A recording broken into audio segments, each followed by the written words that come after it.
Hey YouTube, Josh Mon here. Today, don't worry, I'm still in the garage. I'm just in a slightly different part of the garage. I thought I'd give you a nice change of pace. Instead of looking at the pile of trash, you can look at this good door. Anyway, today I thought I would kind of keep the St. Augustine train rolling. I'm almost done with my St. Augustine stockpile, but I figured today we would talk about their gin, but not their regular gin. This is their barrel-finished gin. It's pretty hard to find. It's only available in their gift shop, and even then it might be limited edition. I'm not entirely sure. What I do know is that this is their standard New World pot-distilled sugarcane-based gin that they then proceed to rest again and finish in a port wine barrel from the San Sebastian winery. Now, it is bottled at 49.8% alcohol, so almost a full 100 proof. I prefer it in this little round glass. I don't know why.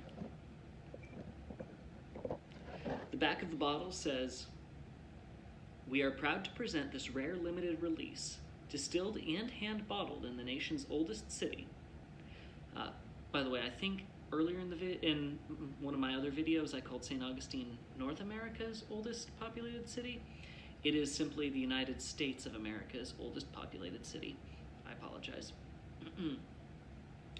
Our process begins by distilling Florida cane neutral spirits with more than a dozen hand-ground botanicals. Our gin is barrel finished at our historic facility, Florida's oldest standing commercial ice plant. We believe the result is both extraordinary and the first of its kind. I've seen a few other barrel-finished gins, but I don't know if I've ever seen another port-finished gin. Got a little flag. I don't know why I wanted to call this a flag. Whatever this is, this piece of cardboard. It says 100 proof, finished in port wine barrels. We exchanged some of our bourbon barrels for port wine barrels from our neighbors at San Sebastian Winery. The result is a truly one-of-a-kind spirit. Enjoy on the rocks or in your favorite cocktail.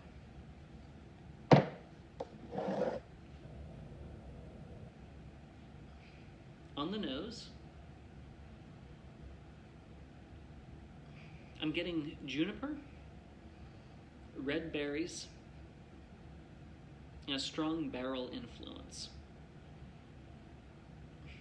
Very similar in the added aromas from the port-finished bourbon. Not to say that the bourbon and the gin smell the same, but the port influence shines through in both cases. It reminds me of cranberry juice.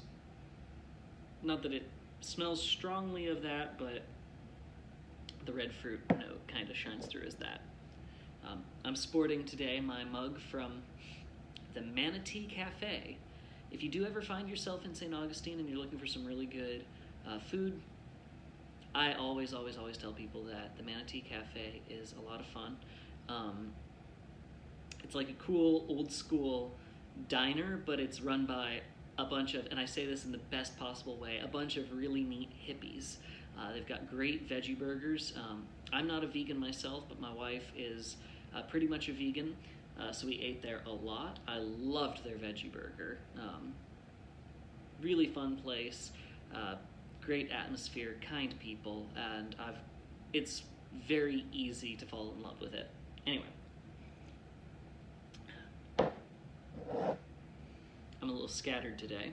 I got up super early, by my standards. The Quaker meeting, I'm a recently convinced Quaker. The Quaker meeting that I attend has been doing online meeting sessions, I guess, through Zoom during this time of the coronavirus, and it's been a real pleasure. That inspired me today to do a little bit of research on Quakers in World War I, because their peace testimony is something that they hold very dear. Pacifism has been something that has been pretty close to the heart of Quakers for a while, but the application of pacifism is always tricky, isn't it?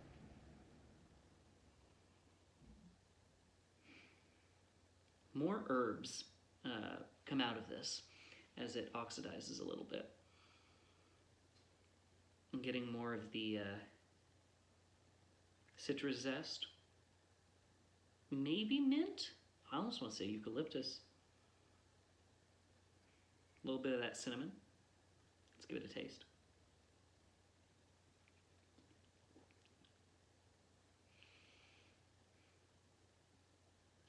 It's very complicated to describe. Cinnamon, herbality,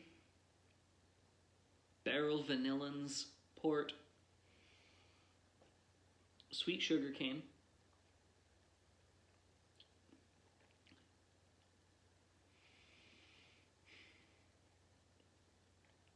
it's jammy, it's oily, it's sweet.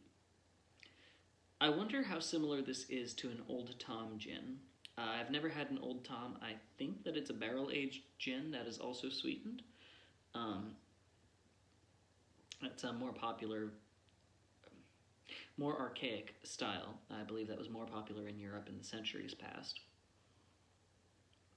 But yeah, so I found out that some Quakers in the First World War went ahead and signed up for war and went and shot people and died, and they felt in their way that either they were doing their part for the greater moral good by serving their country, or by,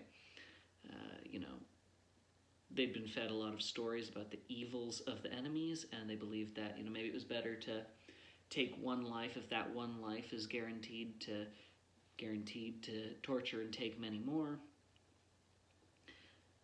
Some Quakers ran an independent ambulance service on the front, figuring that they'd just help as many people as they could. But this was also criticized for being, in some way, shape, or form, encouraging to the war effort. And some were conscientious objectors through and through. And I feel like my hair is not cooperating today. I was about a month overdue for a haircut before the quarantines began, and now I'm just riding out this weird Tiger King pseudo-mullet thing. Anyway, of the conscientious objectors, a good number were thrown in prison. I'll have to actually look up more of the details. It's a chunk of history that I've not studied very thoroughly, because only recently did I become intrigued in Quaker history. Several, I believe, were sentenced to execution, but I don't think anybody received it. There may have been soldiers on the front line who received it for cowardice. I'm not saying that was the case. It's a big claim. I don't have the details. But as far as I know, I don't know of anybody in England or America who was executed for it. I think there were some anarchists who were, but the role of anarchists in World War I is for another video.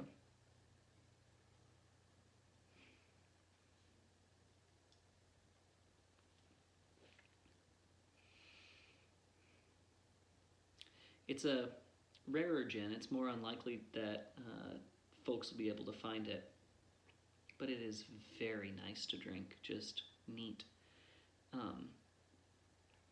If ever you're curious about doing your own imitation, now I have not done this, so don't take my word for it entirely, but I have done a false barrel finish before on bourbons.